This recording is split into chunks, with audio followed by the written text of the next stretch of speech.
Republican Senator Ted Cruz. He joins us now from Munich. Senator Cruz, thank you so much for joining us this morning. We've heard of this division between the Europeans and perhaps the United States over this issue of arming the Ukraine military. Where do you stand on that?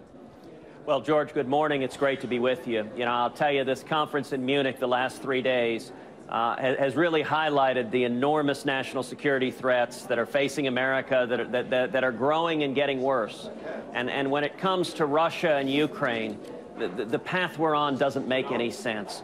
We need to be providing defensive arms to the people of Ukraine. I met yesterday alongside a bipartisan congressional delegation with Ukrainian President Poroshenko, and he made clear that the Ukrainians are fighting to defend their nation. They want to defend their nation.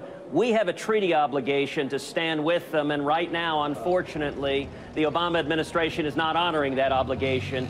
We need to come together and provide defensive arms so that they can stand up against this Russian aggression. I know you've also discussed the battle against ISIS this weekend in Munich, and I know you've said in the past that the answer is to bomb ISIS back to the Stone Age. Most experts say that will not be enough, that you will need ground forces as well. Would you call up American forces if others don't step up? You know, I don't believe right now we need American boots on the ground, and the reason is we have boots on the ground already with the Kurds. The Peshmerga are trained, effective fighters. They are close allies of us. Just today, I met with the president of Kurdistan, and he made clear that the Peshmerga are ready to fight. They are fighting ISIS.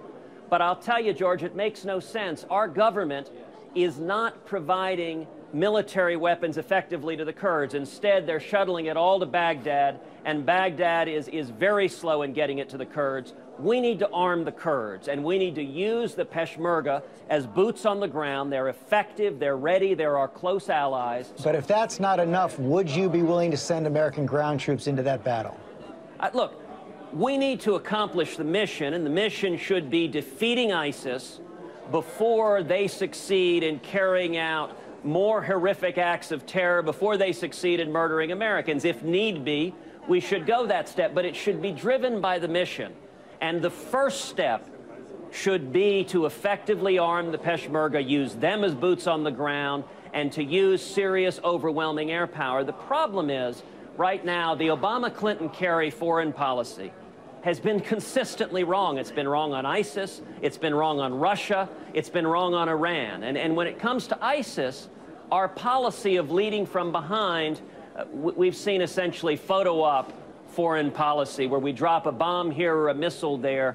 We need a focused, direct military objective of taking out and destroying ISIS. ISIS and al-Qaeda also posing a threat to our homeland. As you know, the Department of Homeland Security about to run out of funding by the end of this month.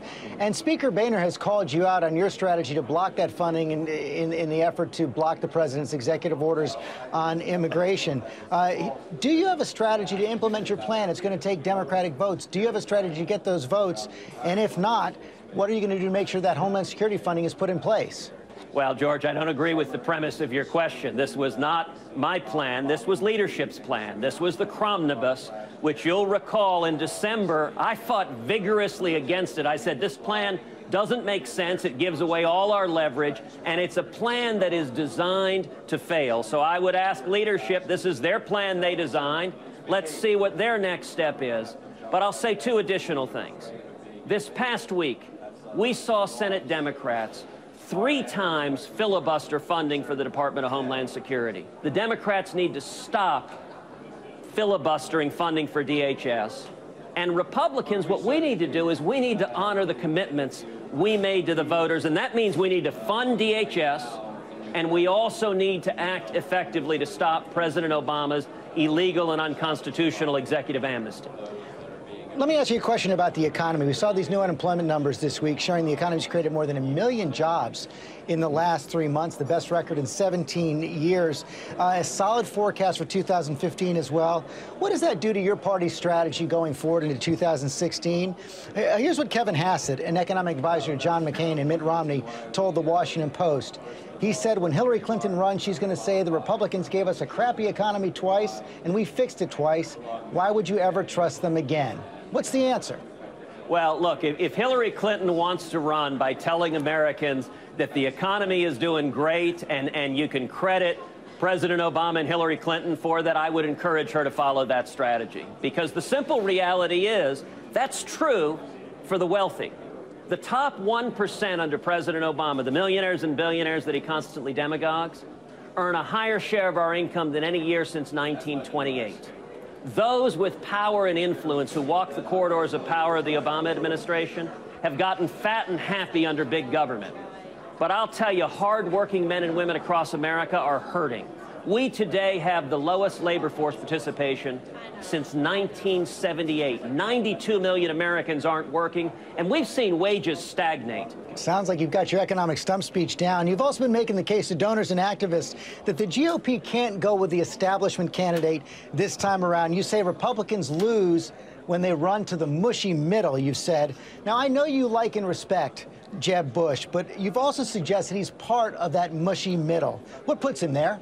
Oh, look, Jeb Bush is a good man. He's a good governor. I respect him. If he chooses to run, it certainly looks like he's going to. He's going to have to make the case to Republican primary voters concerning his record, concerning certainly his support for Common Core, concerning his policies on immigration. And I think we'll have a debate on that. But at the end of the day, I think Republicans are looking for a leader. And I'll tell you, George, what I would urge every Republican thinking about running to do, and this is true of senators, of governors, stand up and lead.